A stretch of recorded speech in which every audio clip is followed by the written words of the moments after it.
para detener el robo. Yo fui, lo encañoné con los dedos dentro de la funda y ellos me entregaron todo. Yo me recuerdo que le dije como ahora, ustedes me pueden entregar lo que es de papel, pero la moneda repárteselo entre ustedes. Y ellos me entregaron el bolso, la funda, y yo salí por ahí caminando toda la acera hasta llegar hasta el Centro Olímpico. Bueno, después que yo salí, época plena de Balaguer, tuve un encuentro con el propio gobierno porque aparecieron 3 muertos por ahí por los Casabe. Y como era un lugar que yo frecuentaba y ya tenía un récord de una persona bastante agresiva, esos 3 muertos Balaguer me lo encargó, o sea, me lo puso a mí. 3 muertos, que los tres policías, que no eran 3 muertos cualquiera. Ay. El último secuestro que yo cometí, yo lo hice en mi casa. Esa persona duró siendo mi rehén 3 días en mi casa, a menos de 60 metros del destacamento, el cual yo negocié ahí dentro. Había poco dinero. Pasamos, digo, lo que tenemos es tantico, mire, este tipo está solo en esa joyería, vamos para adentro. Y por mala suerte de él, cuando yo voy entrando, él va abriendo la puerta de hierro, o sea que fue una cosa puesta. Inmediatamente él va saliendo, pues yo le empujo para adentro. El tipo lo que me entrega es, si he cometido cosas de durar 1000 años preso. Wow. Y te reitero de nuevo, cuando reciba 2 llamadas, yo te voy a dar cosas verídicas que tú la viste por la noticia. Asunto verídico que tú la viste por la noticia y que todavía se mantiene en el anonimato.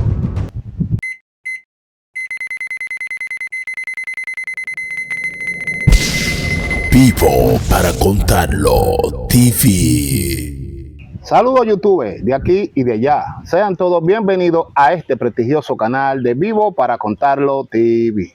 Invitándote como de costumbre a que forme parte de esta gran familia de Vivo para Contarlo. Suscríbete al canal, dale a me gusta y activa la campanita de notificaciones para que te lleguen los contenidos de este canal. Somos Vivo para Contarlo TV, de la República Dominicana para el mundo. Mi gente, recordándote una vez más, si conoces a alguna persona que tenga un caso que sea real, patente y verídico, que haya cometido hecho en alguna parte de su vida y ha cogido el camino del bien, no dude en contactarnos a estos números.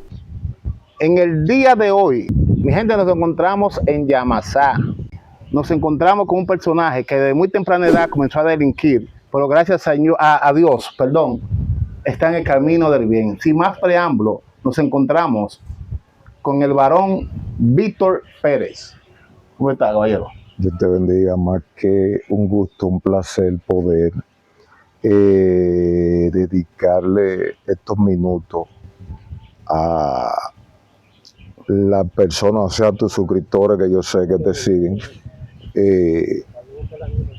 Es un placer para mí tener la oportunidad de poder testificar y hablar de la grandeza de Cristo, ya que es un privilegio, porque muchos en estos momentos, ahora mismo, yo sé que muchos están deseando ser beneficiados con la misericordia de Dios, pero que le ha llegado en un momento posiblemente tarde, pero nosotros gozamos de la bienaventuranza de que estamos para hablar de la grandeza de Cristo y dar testimonio de lo que Cristo ha hecho con nosotros.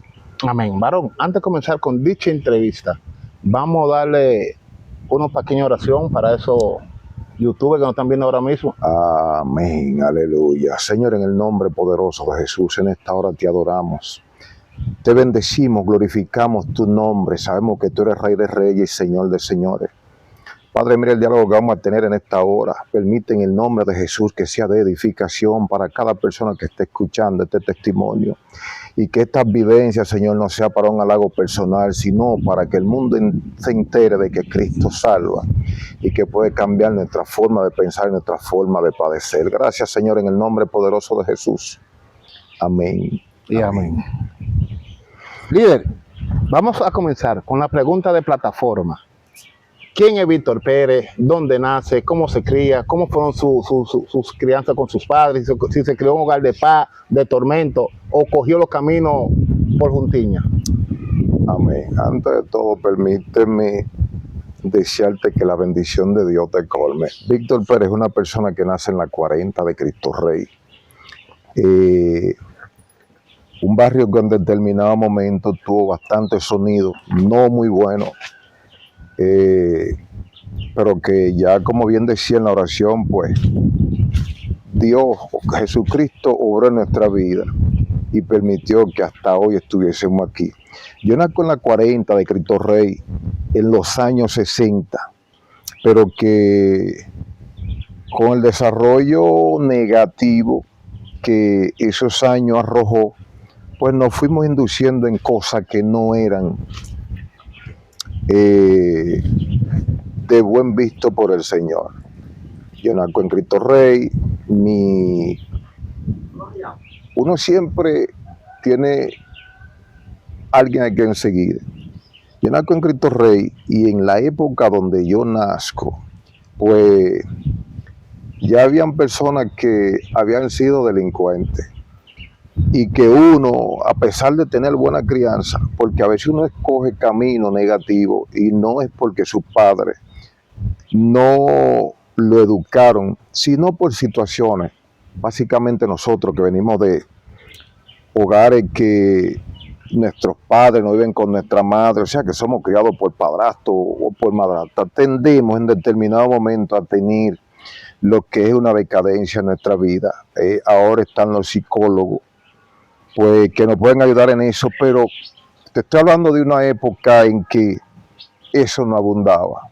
Sí, habían psiquiatras, pero psicólogos no habían, porque sabemos que los psiquiatras tienen un papel y los psicólogos tienen otro papel. Otro, que mucha gente lo confunde. Que mucha gente piensa que el que va al psicólogo cree que porque está loco, ¿no? No. El psicólogo es lo que te previene a tú llegar hasta una locura, porque yo entiendo que cuando tengo una comunicación contigo, si tengo algo que me molesta, alguien ha pasado por esa situación, cuando yo te comunico es para que tú me des una alternativa. Y uno que en esos años 60, 70 vivía en el netismo terrible, tremendo, que los problemas del hogar no traspasaban una pared. Y eso es lo que llevó a que en ese tiempo, en esa época, la delincuencia creciera de una manera vertiginosa, diferente a la de ahora, pero también la hubo. Entonces, ¿cómo fue que usted se indujo a esos caminos? Bueno, mira, nosotros en particular tuvimos mucha suerte, o sea, la misericordia de Dios pues nos ayudó a muchas cosas, porque caminamos por tantos caminos, pero que Dios no permitió que nuestra vida fuera tan paupérrima. Sí tengo bastante vivencia dentro de la cárcel, vivencia callejera. Antes de llegar a la cárcel, pero vivamos con la vivencia callejera para después trasladarnos a la prisión. Amén. Mire,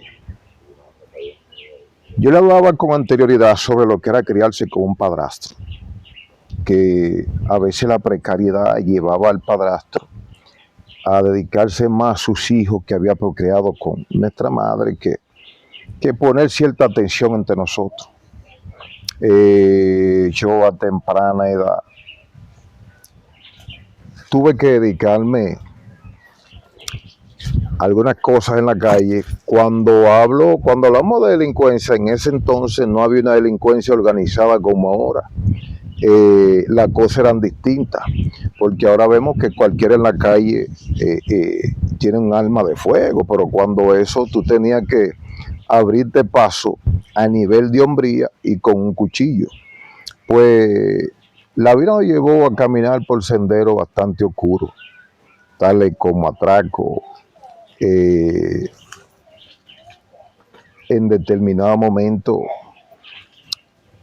tuvimos que meternos en cosas más duras, o sea, escalar un peldaño más alto.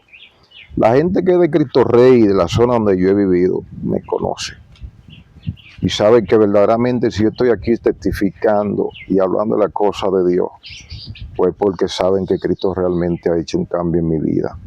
Tú sabes que cuando uno anda en la calle a nivel de delincuencia, tú te ves mudando, porque llegaste a Cristo Rey no tienes paz, porque inmediatamente llegaste, tuviste que meterte en una cosa oscura.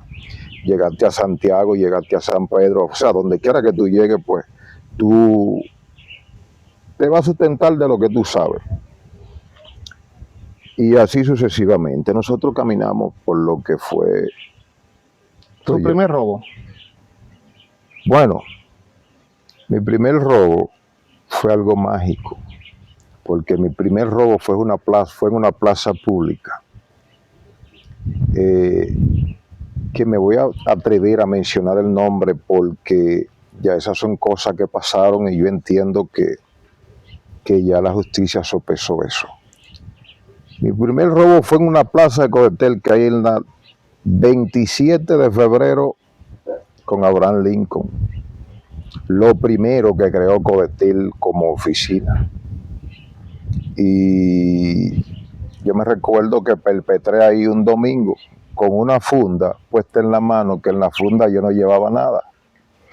Yo lo que hice fue que señalé a la persona que estaba en recepción con la funda puesta en la mano. Solamente la señalé. Habían 2 guardianes.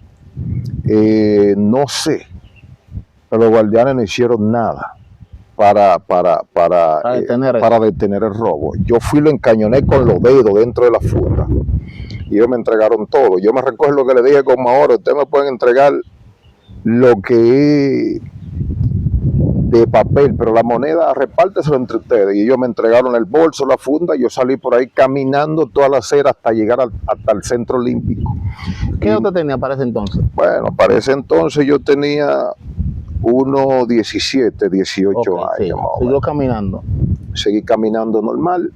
Ellos no hicieron el mínimo esfuerzo por caerme detrás. No sé cuál fue el motivo, pero realmente no hicieron ningún tipo de esfuerzo. Y había mucho...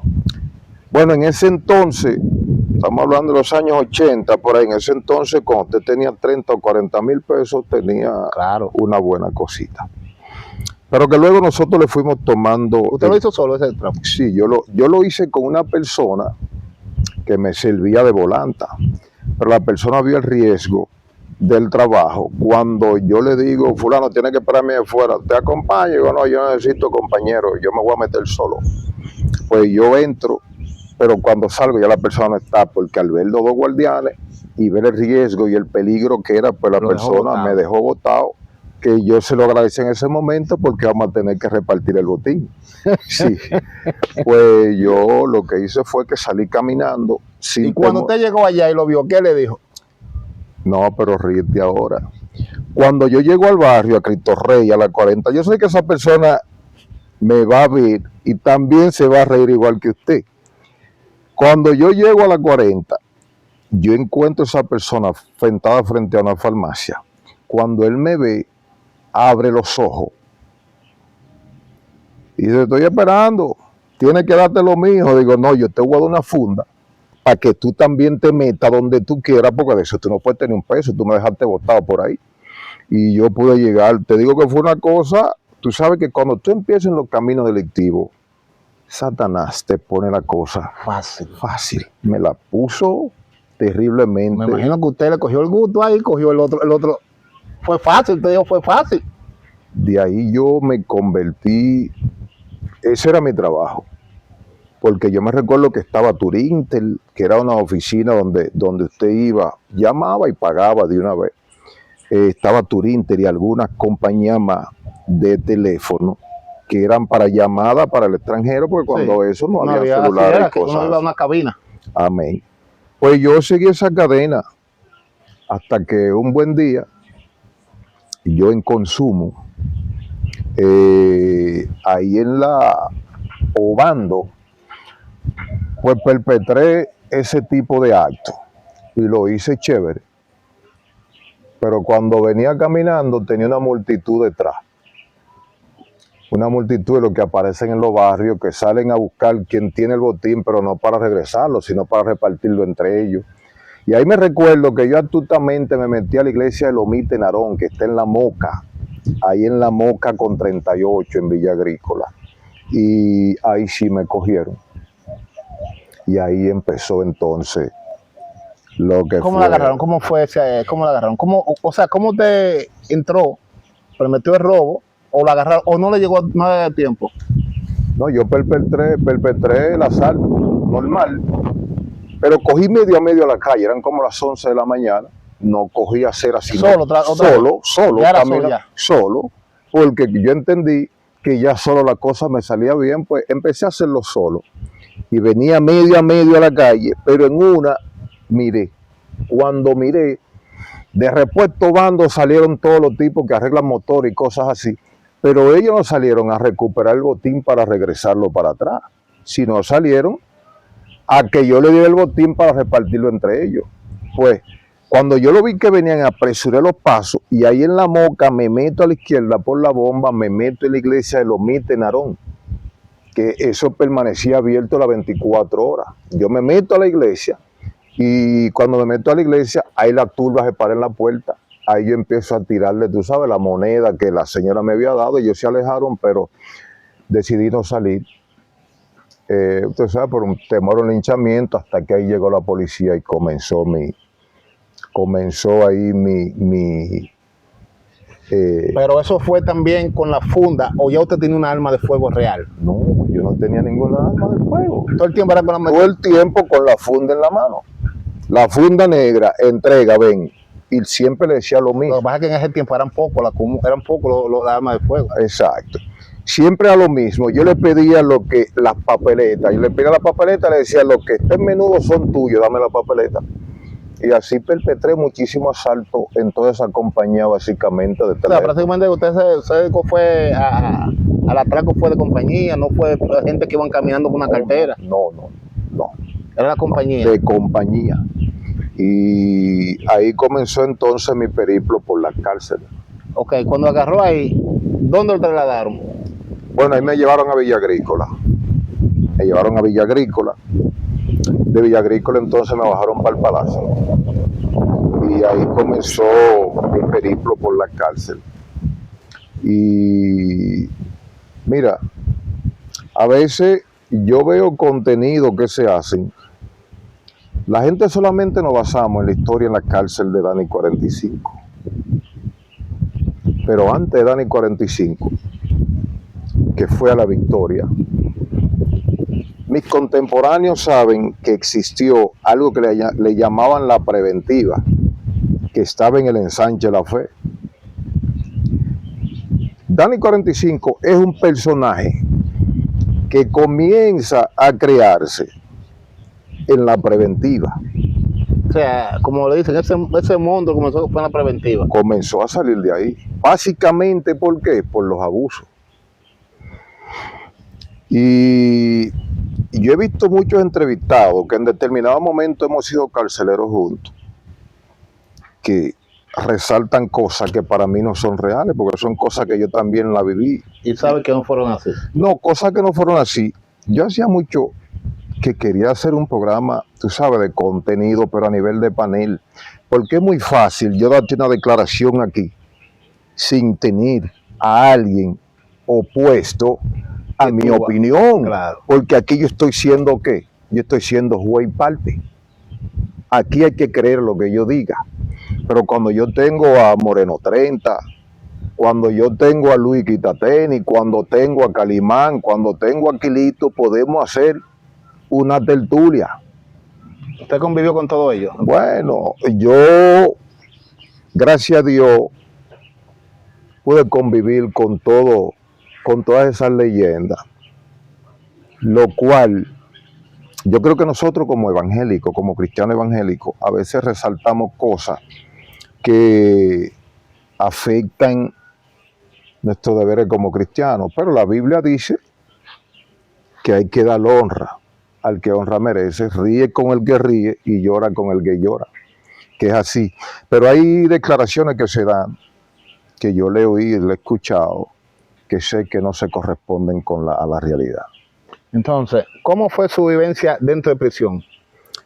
Mire, yo dentro de prisión fui una persona prácticamente afortunada. Yo siempre hablo de la misericordia de Dios. Perdón, y excúsenme otra vez. ¿Qué tiempo le echaron cuando llegó a prisión? ¿O estaba en preventivo? Cuando yo llego al Palacio, no es como ahora, que tú tienes la oportunidad de ver un juez antes de llegar a la cárcel. Allá te daban dos papelitos, que era un azul y otro me parece que era rojo. Cuando te daban el rojo, tú sabes que tenía tu victoria asegurada, pero el azul te facultaba a lo que era una fianza o ver un juez o que tú salieras hasta con soborno, pero el azul te liberaba de alguna cosa. Okay. Ya yo llego ahí, pues lo que me dan es el rojo, ahí sí me dan victoria. Cuando llega la Victoria, cuénteme su vivencia ahí en la Victoria. Mire, cuando yo llegué a la Victoria ahora es un palacio. Cuando llegué a la Victoria, las celdas estaban todas alineadas, solamente estaba el play, estaban las goletas que eran ¿Qué año estamos hablando? Estamos hablando de los años 80 abajo. Okay. Lo que hoy son goletas y cosas, antes eran con sábana y cositas así. Pues sencillamente llegué a la plancha, me recuerdo que me metieron en la número 10, que fue en los días en que esto se tiñó de rojo, en que la Victoria se tiñó de rojo, y lo que estábamos ahí dentro vivimos un infierno. Pero hay declaraciones que se dan en cuanto al personaje central de la Victoria, de Dani 45, que generalmente no se dice, no sé si por temor o familiaridad o por células que puedan quedar en la calle. Sí, pero le pregunté que cómo fue su vivencia, si tuvo algún conflicto, si peleó, si fue maltratado o pasó mucho trabajo dentro del prisión. Mira, en los años 80 todo el que llegó a la Victoria pasó trabajo, porque lo primero que quien te recibía era un negrito llamado Díaz Pérez, que ese no preguntaba. ¿Usted recibió alguna pela de él? No tuve esa oportunidad, pero yo pude ver a compañeros míos que dan entrevistas en las redes. Por ejemplo, vi a Moreno 30, que llegó con un Kellen y no le quedó ni una hebra de cabello, que fue una pela tenaz. Y no solamente a Moreno 30, sino a varios presos, muchos. Díaz Pérez, ¿a cuál de los presos a cuál de los presos? O sea, porque por distintas causas, ¿a cuál era que le daba más duro? Bueno, a los reincidentes. Cuando tú eres una persona ya conocida, que esa guagua llegaba, él te llamaba por el nombre y te acostaba de una. Por él no daba, el man daba, ¿verdad? Él daba. ¿Verdad? Y estuve en la cárcel, y hay personas que van a ver esa entrevista que saben, que conocen mi trayectoria dentro y fuera de la cárcel. Él daba su golpe, pero no golpe de humanos, sino golpe de animales. Lo que pasa es que la realidad, o sea, lo que se vivió realmente dentro de la Victoria no se cuenta por ahí. Pero nosotros los que estuvimos ahí vivimos momentos muy desagradables ahí dentro. Sí, vivimos bastante. Fueron momentos en que ahora uno ve la cárcel y dice prácticamente fueron un resort. ¿Qué tiempo te le echaron ahí? Bueno, cuando eso yo duré solamente 3 meses porque lamentablemente para las personas a las cuales yo había agredido en ese sentido, nunca se presentaron a la corte y ahí me llegó la libertad rápida, pero ya por otras cosas, ahí sí hice bastante tiempo. Ok. Vuelve a la calle otra vez. Volví a la calle. ¿Cómo fue su mundo? Resulta que cuando tú vienes de la cárcel a tu comunidad o a tu lugar de origen, ya tu vida es otra. En ese sentido, en ese tiempo, ahora el que sale de la cárcel lo aplauden. Pero en esos años, cuando tú salías de la cárcel, tenías que moverte de tu área, tenías que prácticamente irte a otro lugar porque la gente ya no te aceptaba. Ahora mismo cualquiera comete un robo y puede volver al barrio y los jóvenes lo aplauden. Pero sí. Cuando eso tú cometes un asesinato y tenías que moverte, tenías que irte porque tú sencillamente eres un criminal, eres un ladrón. Y la gente te señalaba. Yo te puedo mencionar un montón de jóvenes de la 40 de Cristo Rey, que es donde yo soy oriundo, que en determinado momento fueron héroes, pero que en determinado momento tuvieron que moverse de su lugar de origen. ¿Cómo fue su vivencia luego que salió? ¿Y qué hecho usted hizo cometió en la calle otra vez? Bueno, después que yo salí, época plena de Balaguer, tuve un encuentro con el propio gobierno porque aparecieron 3 muertos por ahí por los Casabe. Y como era un lugar que yo frecuentaba y ya tenía un récord de una persona bastante agresiva, esos 3 muertos Balaguer me lo encargó, o sea, me lo puso a mí. 3 muertos que... Los tres policías, que no eran 3 muertos cualquiera. Ay, mamacita, ay. Bueno, entonces usted nunca participó en eso, en esos otros muertos, ¿no? Mira, serían tantas cosas que yo tendría que decirte, porque a veces tú participas en algunas cosas de una manera indirecta. Pero por lo menos usted sabía quién fue. Lo primero, que yo como cristiano, no te puedo hablar una mentira. No puedo hablar mentira. No, yo no. Yo no te puedo hablar una mentira, porque la Biblia me enseña a mí que el padre de la mentira se llama Satanás. Si yo te digo que no estuve Involucrado. te estaría hablando mentira, pero a mí se me tomó como el eje central, por lo que ya yo manifestaba y por mi récord, porque tú sabes que aquí generalmente no hay un tipo de investigación, a no ser ya que tú seas un asesino en serie, no hay un tipo de investigación que pueda mostrar que tú eres realmente el asesino. En ese entonces, pues, ¿Cómo fueron los hechos de esa muerte? Ahí me va a poner a navegar en un terreno profundo. Estamos aquí para eso, para escucharlo. Porque esto sirve de reflexión a los jóvenes. Ok, mire. En Guaricano había una persona, ya yo con anterioridad te dije que cuando una persona sustraía o era ladrón en ese entonces era una persona conocida. Una persona sustrajo un motor que le pertenecía a un amigo mío de ahí de Villas Agrícolas. Yo frecuentaba lo que era Guaricano y conocía el personaje. Esa persona, lo cual le sustrae en el motor, me hace el comentario, me dice, mira, hay una persona así, que me sustrajo un motor y como tú frecuentas esos lugares, yo entiendo que tú lo conoces. Inmediatamente él me lo dijo, yo dije, no, yo le dije verbalmente, le dije, no, eso fue fulano. Y salimos un domingo tras él. ¿Qué pasa? Que llegamos al sitio, él nos vio, pero nosotros no lo vimos, entonces él coge para los Casabe. Al coger para los Casabe, Duquesa por ahí, que me recuerdo que eran unos barrancones que alojaban unos braceros haitianos, pues nosotros le caímos detrás, pero el tipo se nos escabulló, se nos fue. ¿Qué pasa?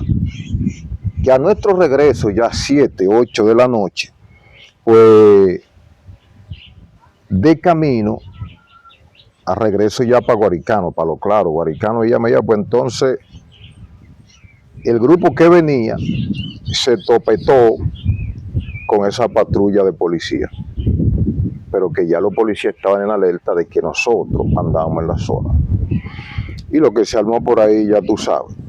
Pero entonces Balaguer me adjudicó a mí ese problema, o sea, de una manera directa. Me lo adjudicó a mí. Fue usted. Exactamente. Entonces ahí lo trasladan otra vez para Victoria. Ahí nos allanan en Villa Mella y vamos rumbo al Palacio. El decir Palacio en esos años era una tortura, era algo que ya se veía, eso era tedioso, era de problema, de bastante problema. Pues en el Palacio ahí conocimos lo que fue Aquilito, conocimos ahí un montón de presos, el cual ya el rango, según el problema que hubo, ya me elevaba un escalón.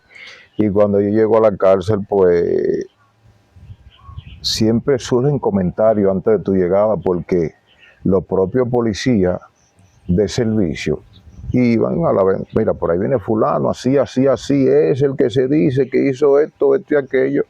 Y un tipo que viene con 3 asesinatos en época de Balaguer, con 3 muertes de 3 policías, era un comandante. Era un comandante. Pues yo fui acogido en esa celda por ese personaje y el cual a mí se me brindó seguridad y un montón de cosas. Si yo te digo que de mí se abusó en la cárcel, le estaría hablando mentira. ¿No le dieron una pela? Príncipe, el usted caer en esa época de Balaguer por 3 muertes, usted sabe que era una matada seguro. Y lo primero, cuando yo llegué al palacio, lo primero fue que me agarraron y fue una pela de galleta primero. Eso fue lo primero. Después vino lo que le llamaban lo que era el pollo al carbón, vino la polea y un montón de cosas. Pero nosotros resistimos a eso y en todo momento nos negamos. Y la misericordia de Dios nos alcanzó y volvimos a la cárcel de nuevo. ¿Qué tiempo le echaron? Ahí duré poco, pues nada más duré 9 meses porque no se me pudo probar nada. ¿Y esos 9 meses en prisión, cómo fueron? Bueno, ahí sí ya las cosas comenzaron a caminar de manera diferente. ¿En qué sentido? Porque yo veía los abusos que se les... O sea, los abusos que se cometían contra presos y cosas así, como yo te dije con anterioridad. Yo, al ser un preso de ese calibre, gracias a Dios todo el mundo me cuidaba con el Moreno, Moca, con ese tipo.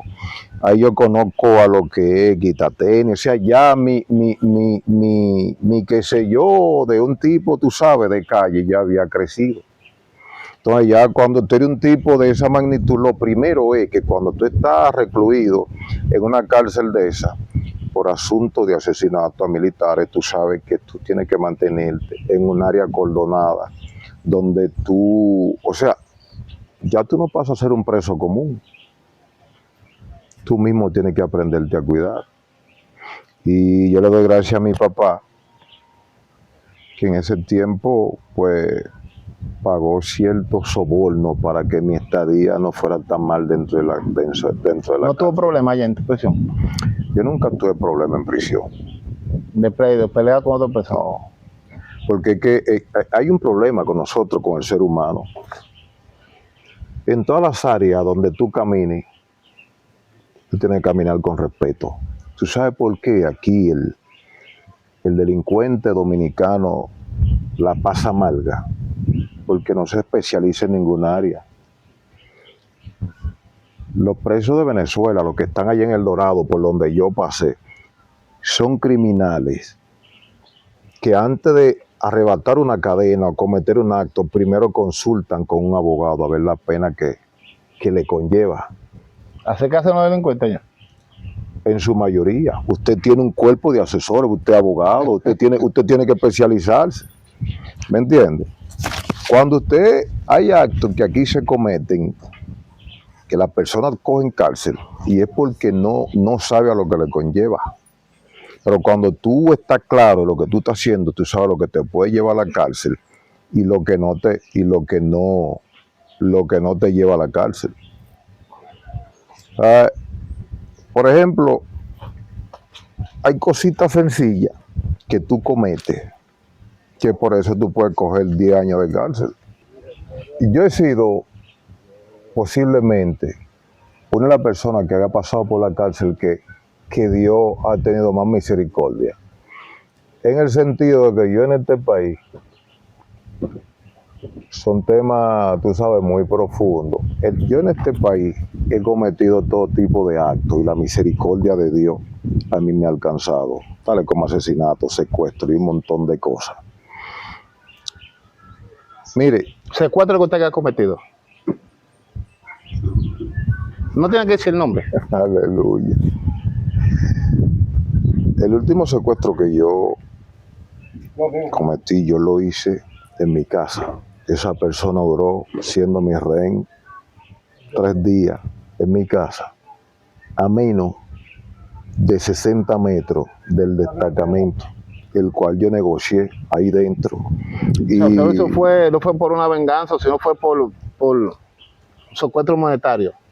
Para pedir un rescate. Así mismito. Siga. Una de las pocas personas que le ha pegado fuego a un destacamento más de 2 veces he sido yo. escasamente a menos de 40 metros de mi casa. El último encuentro que yo estuve fue con un capitán del ejército, a menos de 20 metros de mi casa, al frente del destacamento, que son datos que yo te doy, que la gente de Cristo Rey lo sabe, que son casos... Y mucha gente va a pensar también que usted está poniendo sopita a la historia. Bueno, Pero lo que te acabo de decir, usted no tiene necesidad de hablar mentira, la mentira habla... no, mira, cada cual tiene algo que contar. Y tú le vas a dar tu teléfono básicamente a la gente de Cristo Rey. Y cuando alguien de Cristo Rey de la 40 específicamente te llame, tú vienes a este lugar que yo te voy a dar otra entrevista. No, porque los comentarios lo dejan ahí siempre. Ok, pero me gustaría, porque tú... Yo dejo mi número colgado Exactamente, me gustaría que alguien de Cristo Rey de la 40 te llamara para que nosotros le demos el puntillazo a lo que yo te estoy diciendo. Entonces, cuando esa persona de Cristo Rey te llamen, entonces yo te voy a dar otra entrevista más cerrada, con datos. Ok, seguimos ahí. Seguimos ahí. ¿Cómo fue ese secuestro del último que usted frente a... El último fue sencillo. Esa persona yo lo rapté en la Duarte y me lo llevo para mi casa de la Duarte. Y cuando llega a mi casa, entonces le digo, mire, compañero. no, solo. Todo el tiempo era solo. Todo lo que yo he hecho. Solo. Bueno, a excepción de un asalto a una joyería de este país. Ok, eso seguimos más breve, está interesante. Exacto. Ok. A excepción de un asalto que yo le hice a una de las joyerías más grandes de este país, el cual salí leso de eso, y leso en el sentido de que no pagué. A excepción de eso, yo siempre caminé solo. Ok, ¿cómo fueron pasos a pasos? ¿Le dio seguimiento a esa persona? ¿Al del secuestro? Sí. No, fue algo espontáneo. Fue algo espontáneo. Yo llegué y vi que era una persona atractiva y vi lo que tenía. Además que era una persona medio afable, medio qué sé yo, y que parece que en ese momento tenía cierto problema. Pues tú sabes que cuando uno no está en lo de Dios, Satanás siempre arroja luz. Y hay algo que ayuda al hombre, el temperamento frío. Claro. Calculador. Cuando tú eres un hombre frío que no anda en bulla, tú tienes la facilidad de conectar con con el objetivo que tú quieras. O sea, yo llegué, la persona era de sexo femenino, ella estaba pasando por una carencia. Yo la llamé, estuvimos hablando, ¿verdad? Así, mira, vamos a llegar a mi casa, y la persona accedió de una manera libre. Entró a mi casa, cuando entró le dije, mire, este es un secuestro. Aquí tú no tienes violación sexual, que es lo primero, porque yo entiendo que lo sexual es uno, y este es un trabajo que yo estoy haciendo, y creo que si yo lo involucro con sexo, lo voy a dañar. Este es un secuestro. Tú vas a llamar a tu mamá y le vas a pedir esto y aquello. Inmediatamente tu mamá... 3 días duró ahí. 3 días. Inmediatamente tu mamá bregue con eso y yo mismo te saco. Y tú te vas para tu casa. ¿Y el pánico sobre ella? No hubo ninguno. Bueno, prácticamente estaba consciente. Ella no lo mostró. Yo sé que lo tenía, pero no lo mostró. Y así sucesivamente. Eso, yo generalmente cuando caminaba a la calle lo hacía solo. ¿Y el rescate cómo fue? El rescate fue sencillo. ¿Le dejaron dinero, usted mismo fue a buscarlo con una persona? La mamá me lo llevó a un colmado. La mamá me lo llevó a un colmado. Yo hablé con ella, le dije, mire, yo tengo a su hijo así, así, así, así. Y le dije lo que generalmente uno dice, lo que uno tiene que decir cuando se mete en ese tipo de situación. Mire, esto va a pasar así, así, así, así. Entonces te le conviene así. No, yo te lo llevo. Y ya me lo llevo. Usted me dice que vivía frente al destacamento. ¿Usted salía normal, andaba normal, todo? Yo salía, le compraba. Dejaba amarrada ella, con tapada y todo. Sí, eso sí. Y le decía, mira, mi deseo no soy yo maltratarte ni amarrarte, pero tú sabes que por seguridad mía, tú sabes, en un ataque de nervio que te pueda dar, tú sales por ahí y entonces sí que va a haber problema. Entonces ella misma me decía, tú vas a salir, ven, amárrame.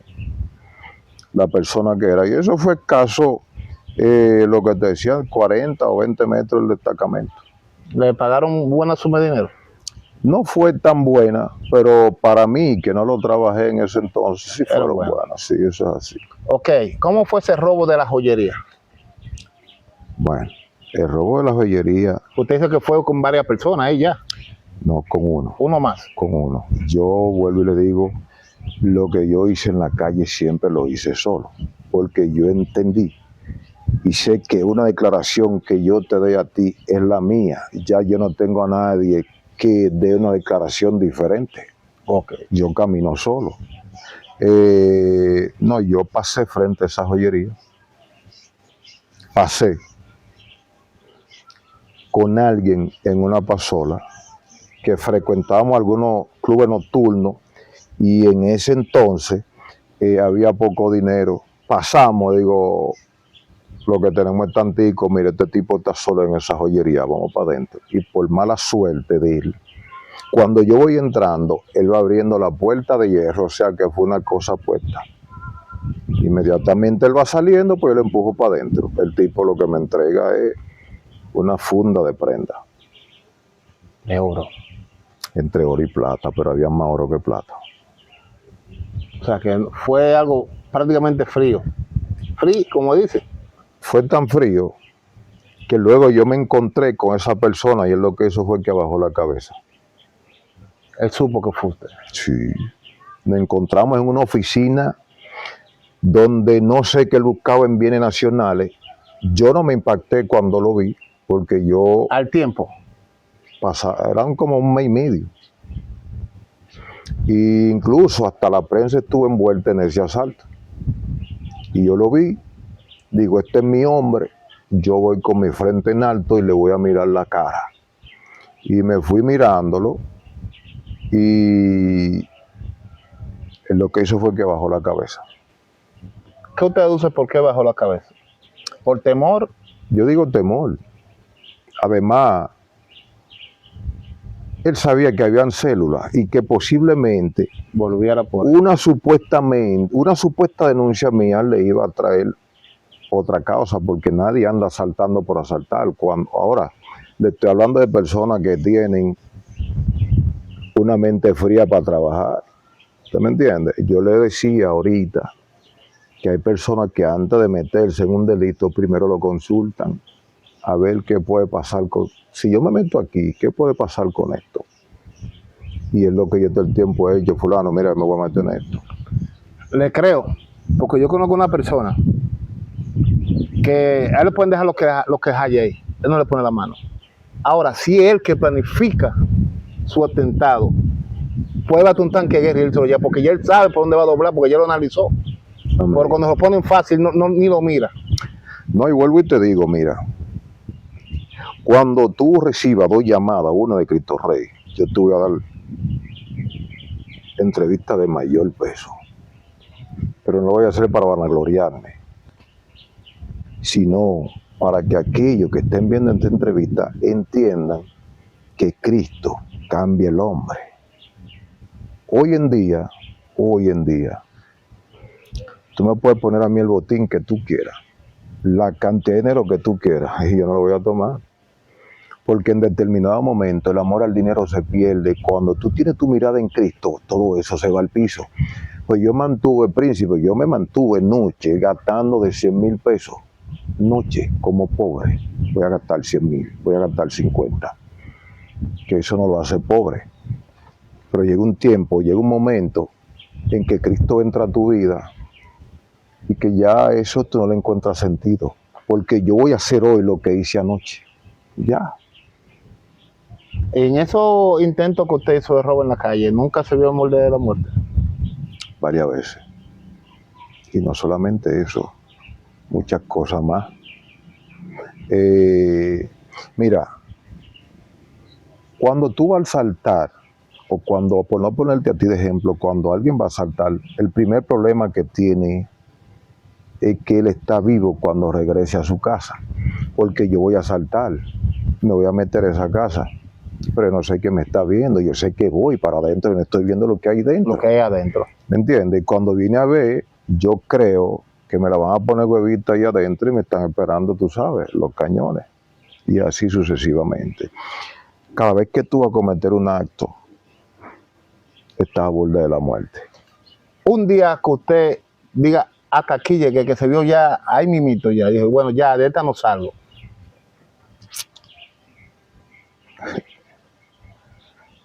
Ay, príncipe, son tantas las cosas. Verdaderamente que la misericordia de Dios, Se manifestó. sí. Yo me he visto. Yo le estoy hablando de asuntos de secuestro. De secuestro, sí, porque ese fue el mundo suyo. Sí. Yo le estoy hablando de secuestro. Pero yo hace poco tiempo que a mí me secuestraron. A usted. A mí, sí, porque es que Dios te va a dar. Dios, Cristo te perdona. Sí, Dios te perdona. Pero hay una consecuencia. Hace poco tiempo que me secuestraron en San Cristóbal. Y fue el día que yo dije, bueno, me fui aquí. Porque la persona que me secuestró sabía que yo tenía un dinero, pero era ajeno. Y a esa persona yo le dije, en palabras textuales, si tú me matas, yo me voy con Cristo. Ese dinero yo no lo entrego, tú me puedes matar, pero no lo voy a entregar. Y eran tres, había una mujer y tres hombres. En San Cristóbal, en Jeringa. Bueno, van a ver la entrevista. Van a ver. Yo le dije, no, mira, este dinero no es mío. Yo tengo 40 callos en cada mano y este dinero es para comprar unos materiales. De aquí que salga mi cadáver, pero yo no voy con el cuento de que me secuestraron y me lo quitaron. Va a sembrar la duda. Así mismito, usted me puede matar.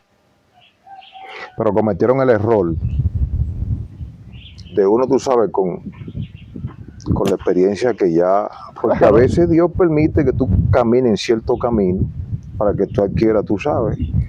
Ellos me permitieron, digo, no, mira, yo voy a hacer una llamada y si esa persona me dice que le entregue el dinero, yo se lo entrego. Me dieron el teléfono, pero era una clave. Mira, yo estoy aquí en tal sitio, tengo un problema de grado mayor, tengo que entregar este dinero, yo estoy en tal sitio.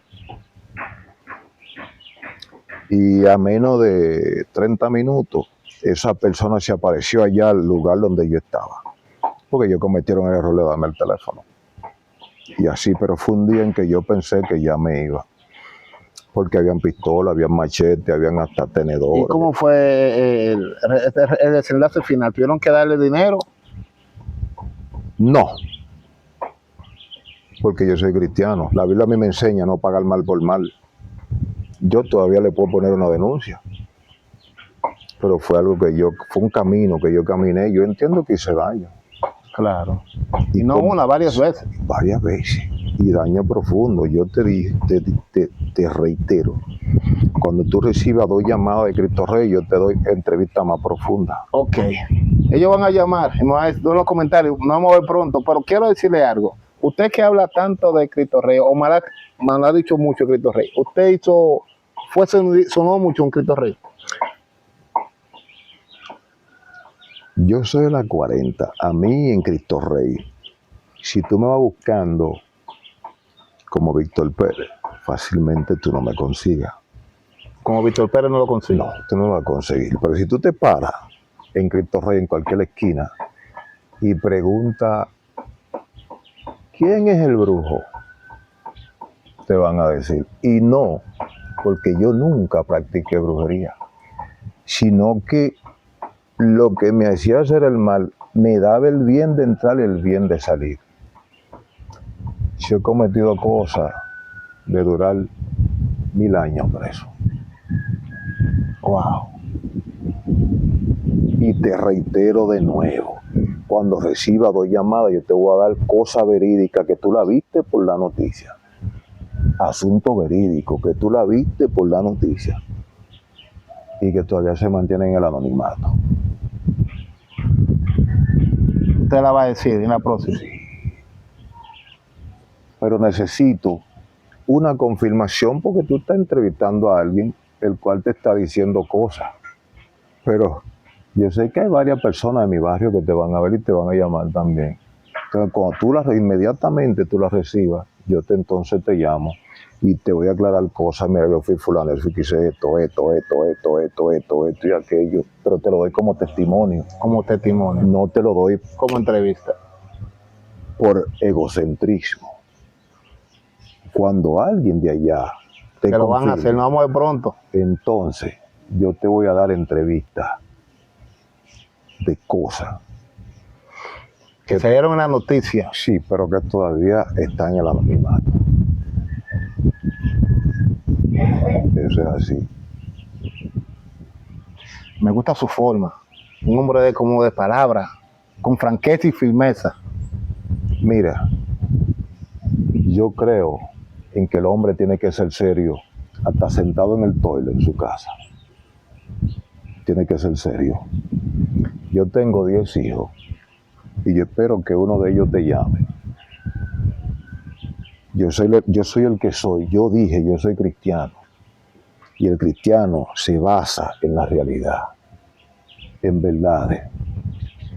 Y mi único empeño es que mis compañeros, personas que estuvieron a mi alrededor, entiendan, mis vecinos de entorno, entiendan que hay un Cristo real, que hay un Cristo que cambia. Y cuando uno de ellos te llame, vuelvo y te digo que tú vas a dar entrevistas profundas, cosas que aquí no se han podido descubrir todavía. Porque es que la misericordia de Dios es grande. Y si Él le toca, háblalo porque Él lo quiere que... Amén. Pero eso es un asunto de confirmación. De confirmación y son cosas del pasado. Cosas del pasado. Bueno, líderes, como ya yo sé que viene una segunda parte, porque de que viene, van a confirmar. Yo quiero, para ir finalizando, mi gente, nos encontramos en Yamasá. Estamos un poco retirados de la población. Y tenemos que partir ya, tenemos que irnos. Quiero que usted le dé un mensaje a esos jóvenes de que en esos caminos no son buenos, que miran de Dios lo tiene y usted está arrepentido ahora mismo. Mire, muchachos, posiblemente ahora mismo vivamos en un mundo de afán. Todos queremos un celular caro, queremos lo último, queremos un vehículo, queremos que aquello.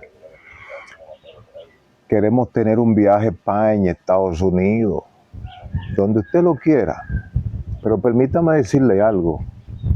Todo lo que usted consigue en esta tierra es simplemente tierra. Posiblemente todo lo que tú ansíes, ya yo lo conseguí. Pero hay una cosa que Dios me lo dio, pero también me lo quitó para hacerme saber que todo lo que el hombre consigue aquí en la tierra es solamente polvo. Yo quiero decirte en esta hora que solamente hay uno que va a traer paz y sosiego a tu corazón. Tú sabes cómo se llama: Jesucristo. Y que no busquemos más por los lados, porque a veces estamos buscando por los lados y lo que nosotros necesitamos lo tenemos delante. Lo único que tú necesitas en esta vida es permitir que Cristo entre a tu corazón. Una vez Cristo entra a tu corazón, ya hay un cambio, pero tú tienes que permitir que Cristo entre de una manera sincera y verdadera. Permíteme decirte que después de esto viene otra cosa. Si tú al médico, el médico te da un diagnóstico de cáncer, el cáncer posiblemente en 50 años tú te mueras o te cure. Pero hay algo que le llaman eternidad. La eternidad significa por siempre. Y cuando tú vives una vida pecaminosa aquí en la tierra, solamente te espera una cosa, lo dice Apocalipsis, no lo digo yo.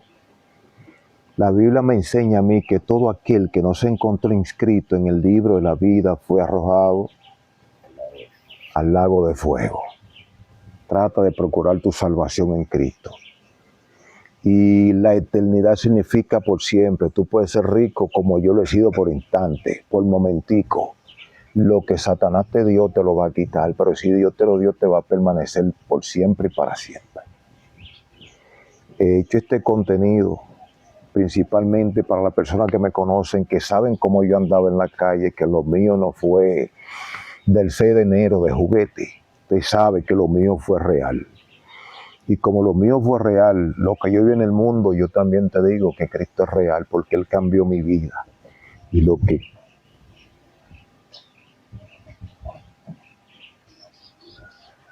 Wow.